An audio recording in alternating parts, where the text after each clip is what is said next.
everyone, Suzanne here. Good to see you guys. Welcome to HTAKids Online. We are back. Have you had a good Easter holidays? Back to school this week. Hey, maybe some of you enjoyed it, maybe some of you didn't, but it's good to see our friends, right? Well, I am really happy to be back with you this morning, and I'm so glad to be able to say that we are joining up with Michael and the Coastline Kids once again. And it's really exciting that I can announce the opening of the Coastline Kids Detective Agency. Smoothie Bar is closed, but Michael has opened a brand new detective agency. He's going to be solving all kinds of crimes along with his partner in crime, Jean-Paul Potpourri. Apparently he is a highly recommended detective. We'll see over the coming weeks whether he lives up to that reputation, but together they're going to be solving all kinds of stuff from big crimes, Help! Help! Somebody stole my car! to small problems. I can't find my glasses. They're on your head. Oh yeah, thanks. That's much better. And anything in between. Hang on a minute, that sounds like the phone. It could be our first case coming in. Michael, can you answer that? Hello? This is the Coastline Kids Detective Agency.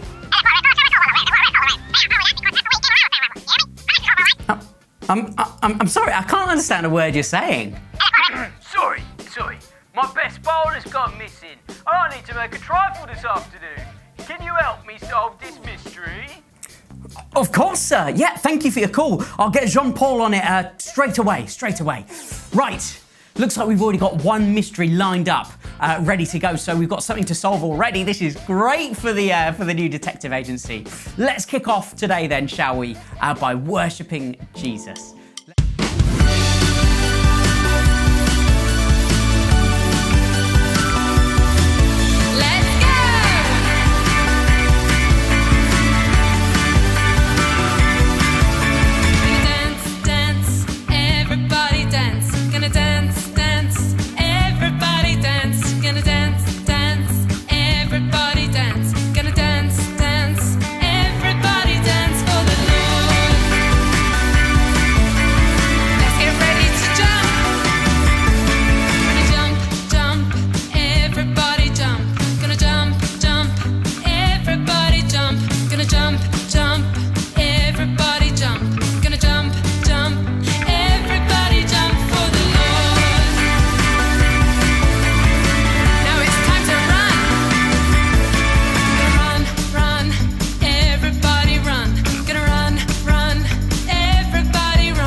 Bonjour, hello. My name is Jean-Paul Potpourri, the best detective in all of Charminster. We need to find a solution to the mixing bowl problem. Earlier on, Michael was given a call by a man who had his trifle bowl stolen. I've come to the scene of the crime in order to scope out some clues. Aha!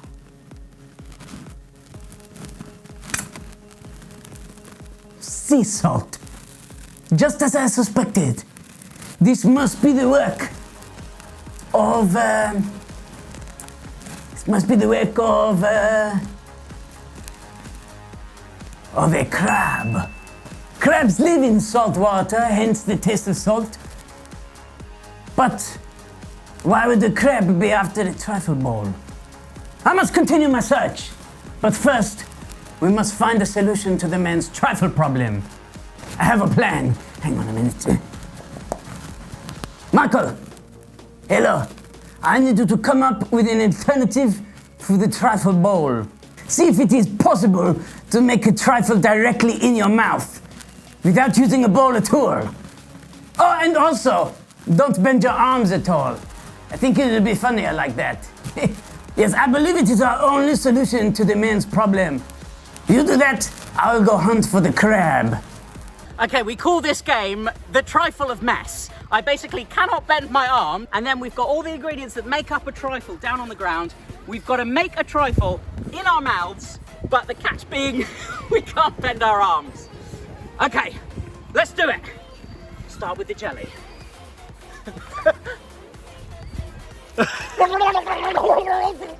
Okay, gotta keep it in the mouth. Right.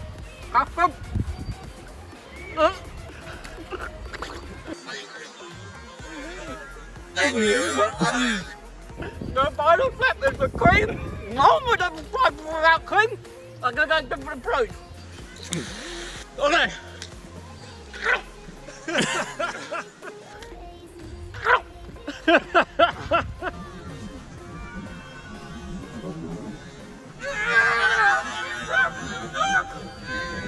the eye! There's no cream on that! That's a lovely trifle. Hello. I have narrowed down the crab location to 2 possible push-ups. But I better call the victim and let him know the good news about making the trifle on his mouth. Gary, hello. Oh, hi, mate. Thanks for finding the bowl for me. Finding the bowl? Yeah, you genius. Opening the dishwasher to show me that I'd left it in there. Ah, yes. So I did. Another case closed. Yeah, thanks, mate. Another happy customer. Hello, pets. Yes, I'd like to cancel my visit, please. Thank you. I mean, I'm not gonna lie, I don't really understand Jean-Paul's methods, but he sure does get the job done. He's always solving cases. I don't really know why I had to pour trifle all over my face, but anyway. We've actually got a really big case on at the moment, and it is all about Jesus. I've been asked to find out exactly what happened in the lead up to Jesus coming to earth. You see, there's 2 parts to the Bible. The Old Testament, which is everything that happened before Jesus showed up, and then you've got the New Testament, which is all the stuff that happened after Jesus showed up. However, some people seem to think that Jesus was around from the very beginning, that he was always God's master plan for the world. Well, we're going to take a trip back through the Old Testament and try and wrap our heads around what happened by looking at lots of individual bits and trying to piece together the clues to see how Jesus fits into it all. Normally, at about this point, we would do a budget Bible bits where I'd read from the Bible and act all over the top. However, if we need to read the whole of the Old Testament, well, then we'd be here all day. There's 929 chapters. That is a lot. Instead, then, we're going to do a quick little tour, going over all the highlights, the key moments from the Old Testament, with a bit of acting and silliness thrown in as well for good measure. Are you ready, then, for a wild and fast tour of the Bible? Here we go. The Old Testament. But a quick summary of it, not the whole thing, don't worry. That would take ages. First, God made the world and saw that it was good. He made people to be like him, and he made them because he loved them. Adam and Eve were the first ones. Hey guys! He told them, don't eat the fruit. Don't eat this. But they got hungry and decided what they wanted was more important than what God wanted, and so they ate the fruit. Oops, bad decision. From that point on, people just did worse and worse and worse stuff that they wanted to do, and Adam and Eve's son, Cain, killed his brother Abel because he got jealous of him. That is not good. Everything got so out of hand that God decided to start again. There was one good guy called Noah, you know, the one that built the big boat. And so God decided to save him and his family and some animals but cause a flood to get rid of everything else. A fresh start. A clean slate. But then Noah drank a little bit too much wine and ended up naked in a field. That is not good. Things started to go bad again. People were living for themselves and not for God. It was like they didn't care about him. Fast forward a bit, and there's a pretty old guy called Abraham. And God starts speaking to him, saying that he will have children and that his family will end up being so big that you can't even count them, like stars in the sky or grains of sand on the beach. Abraham tries to make God's promise happen all by himself, but that was never God's plan. Then, when Abraham hits 100 years old, he finally has the son that God promised, called Isaac. Isaac has some kids called Jacob and Esau. Jacob then has loads of children, and one of them is called Joseph. Thanks for the jacket, Dad. Oh, hey guys, I'm the favourite. Joseph gets beaten up by his brothers and sold as a slave in Egypt. He ends up being a pretty big deal because he listens to God. And then he ends up helping the king of Egypt look after all of Egypt. Pretty cool, huh? Eventually, all of Joseph's brothers come back, and now they all live in Egypt, happily ever after, right? They start having loads and loads and loads of kids. There's loads of them. Suddenly, a new king takes over Egypt, but he's scared of all these people, who are now called the Israelites, by the way. So he makes them slaves. A bit later on, Moses is born. He rescues all the Israelites from being slaves by trusting in God. He then gets given the 10 Commandments to show the people how to live and starts a big journey to a new promised land. However, then the people start to mess up and break the 10 Commandments, so they don't make it to the promised land for 40 years. A guy called Joshua eventually leads them to the promised land. This way. And then, for some time after this, people keep messing up and needing to be rescued by various people that God uses to help them. People like Samson and Gideon. I don't trust you. I just want to be sure. And Deborah. Hiya. After a while, the Israelites noticed that all the other countries nearby have a king. Look here. So they ask God, Please, can we have a king? and God's like, You don't need a king. You've got me. but the people are like, Please, can we have a king? Please, can we have a king? Please, can we have a king? Please, can we have a king? Please, can we have a king? Please, can we have a king? and eventually God says, Oh, sure. Have this guy. and gives them a guy called Saul to be the king. Yeah. He was a pretty good king at the start, but then he started to do things his own way, not God's way. So God gave them David to be a new king. He's the guy that killed Goliath. Remember him? Goliath? More like goodbye. David was pretty good at being a king too, but he also made some bad mistakes. After David, his son Solomon becomes king, and he builds a massive temple for God. Oh, I'm building things. Very, very wise. Very, very wise. That's why I got a big wise beard. After Solomon, things start getting a bit confusing. There's a bunch more kings. The people keep messing up and going away from God, but God still loves them. So he sends people called the prophets to tell them to follow God again, but they don't do a very good job of listening. The Israelites get attacked by a bunch of different armies, and a few people throughout, well, they still listen to God. People like Daniel and some of his mates who didn't quite listen to the king when they were told to worship the king and not God. Not so bad. Bit chilly, actually. Anything? Finally, a prophet called Malachi tries to convince the Israelites to be faithful to God again. And then God, well, he appears to be silent for 450 years. The Israelites keep getting invaded by various people, including the Romans. And then Jesus is born. No. But you probably already know Good that story baby. pretty well, as we talk about it every single Christmas time, don't we? Who are you? I'm a shepherd. It's okay, Mildred. Phew! That was a pretty intense tour of the Old Testament. Hopefully, though, you recognised a few of the names, but how does Jesus fit into all of that? I used to think it would be really cool to be able to time travel. One of my favourite films is one most of you probably haven't seen. It's called Back to the Future, and it's all about a guy who travels through time and visits his parents when they were younger. And then there's the second movie where he travels forward in time to see his children all grown up.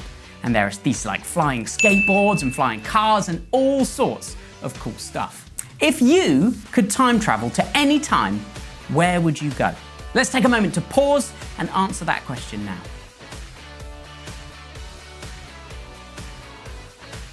I would definitely go forward in time. Check out all the new gadgets and all the things that have been invented. I want to know what we're up to in a few years' time. Exciting, right? Now then, are you ready to be confused? Jesus was born after all the stuff from the Old Testament happened, but he was also there at the very start of time when God created the world, the start of the Old Testament, and he helped God make the world. Jesus was there at the start of time. That's pretty cool, huh? Now, this unfortunately doesn't mean that Jesus is some superhero time traveler like Doctor Who, but Jesus is outside of time. He doesn't need to follow time, he's outside of it. I know, I don't really understand it either. Jesus is the Son of God, and like God, he's always been around, he's always existed. And he was there during all of the Old Testament. But he came to earth as a baby at exactly the right time to save us. And he's still around now, we can't see him. That was the same in the Old Testament. He was still there, they just couldn't see him. They also didn't know really about him at that point. Jesus and what he did was the plan from the very start of creation. And as we look at some of the Old Testament over the next few weeks, we're going to see if we can see some clues that lead us to Jesus. But it would be a good idea to figure out what the plan with Jesus was before we start all of that. So in the rundown we did of the Old Testament, you might remember that people kept messing up again and again and again. They kept making mistakes. They kept turning away from God. We all do the same. Sometimes I think that I know more than God. Sometimes I want the best for myself without thinking about anyone else.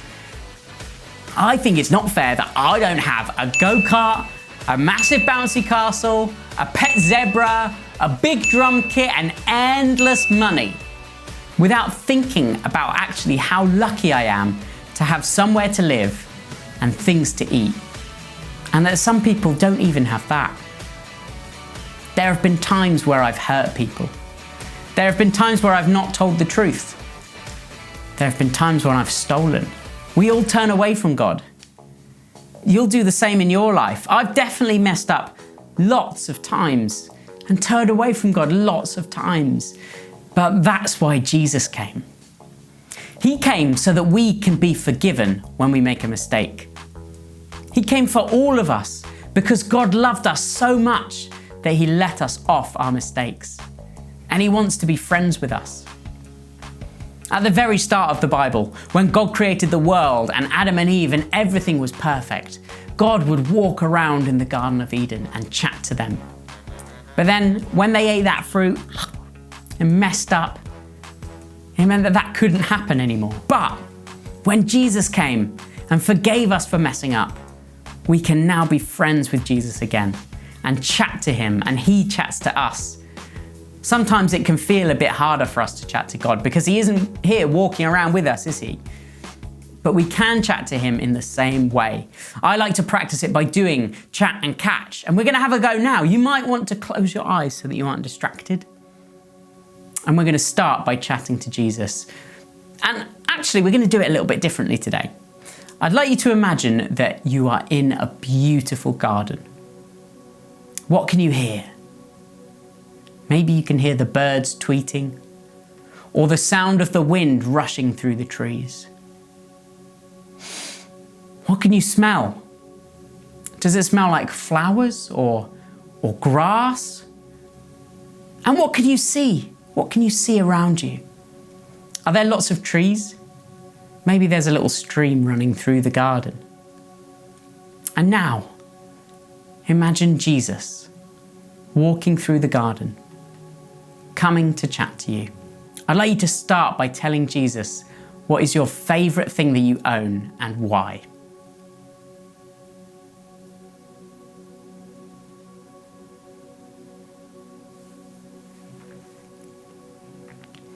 Now let's tell Jesus, tell him how you like to be comforted when you're upset. And finally, let's tell Jesus something that made you laugh this week.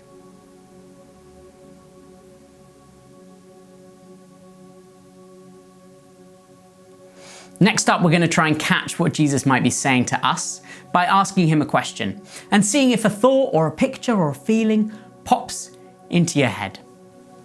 And if it's a good thing, then it might be from God. If it's a bad thing, then it is not from God. The question we'll ask Jesus today is, Jesus, what question would you like to ask me?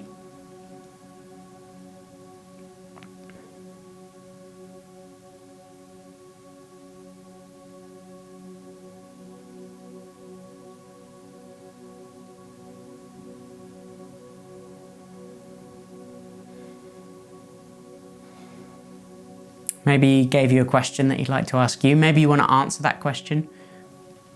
The question that he asked me actually was, do you know that I love you? Do you know that I love you?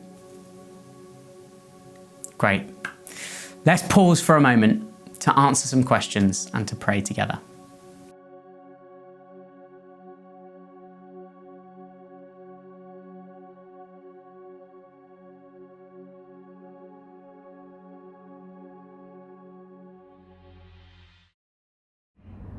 We are coming to the end of our session. Phew, what a whirlwind trip through the Old Testament.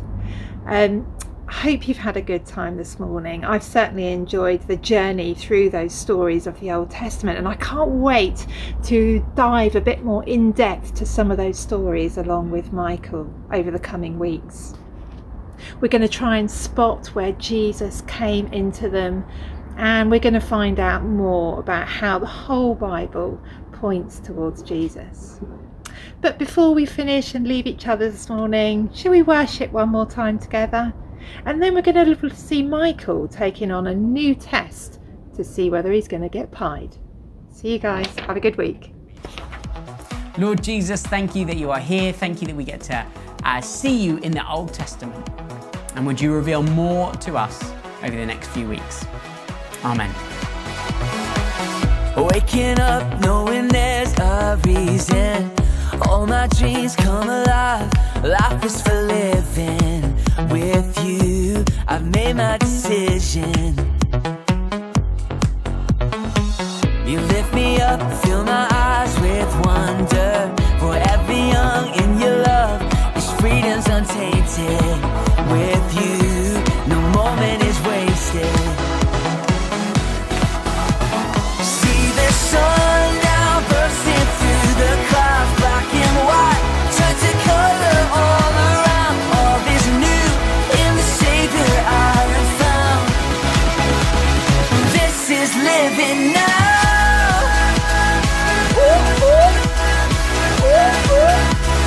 This is living now.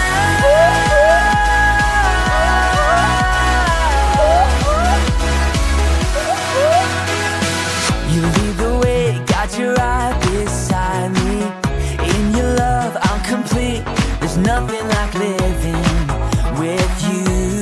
This life you created, I choose. See the sun now bursting through the clouds, black and white, turn to color all around. All is new in the Savior I have found. This is living now.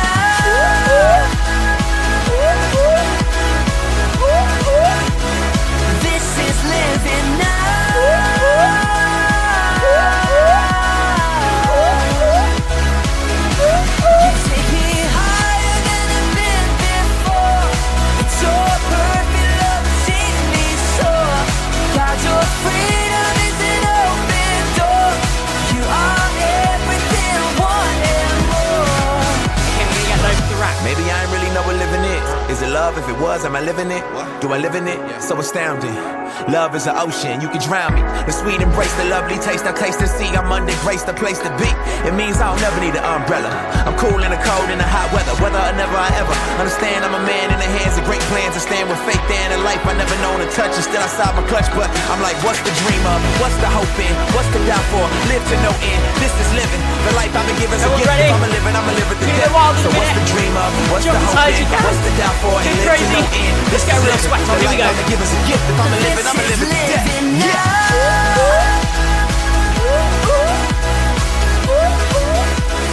This is living now.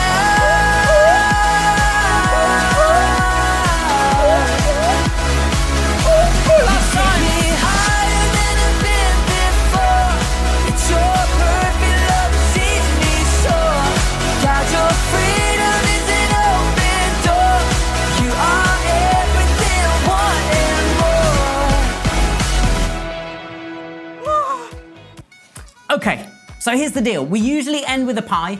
Obviously, I don't want to be pied. And I do need to get better at being a detective because I'm new to this whole thing, right? Now that we run a detective agency. So, to be a good detective, you have to have a good memory. You've got to remember stuff, you know, walk into a room, be able to remember like bits of evidence and stuff like that. And so, if I can do this memory test without getting any of the answers wrong, then I won't have to pie myself. But if I get one wrong, then I will have to pie myself. You can play along at home. Let's go. Right, memorize the images. We've got, what, an ice skate, a flower, whatever that is. Is that a bear? A sort of dressing gown, a weird orange thing, a crane. Okay, that.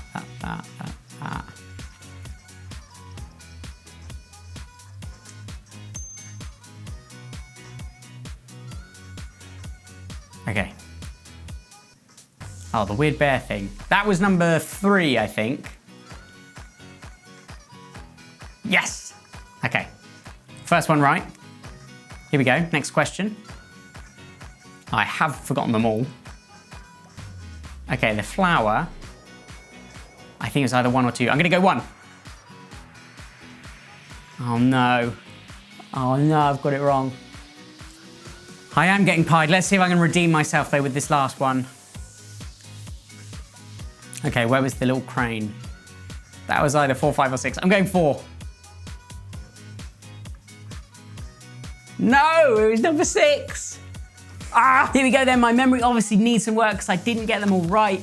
Here's the plate. Here's the foam. More. Stop, that's coming out fast today. Okay, right, we're gonna have a little countdown. We're gonna have a little pie. And then that's gonna be it for today. I'm gonna see you back here next week in the Coastline Kids Detective Agency. Are we ready?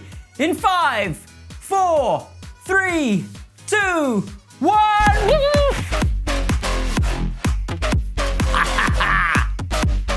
I'll see you next week, I guess. Oh, it's in my hair.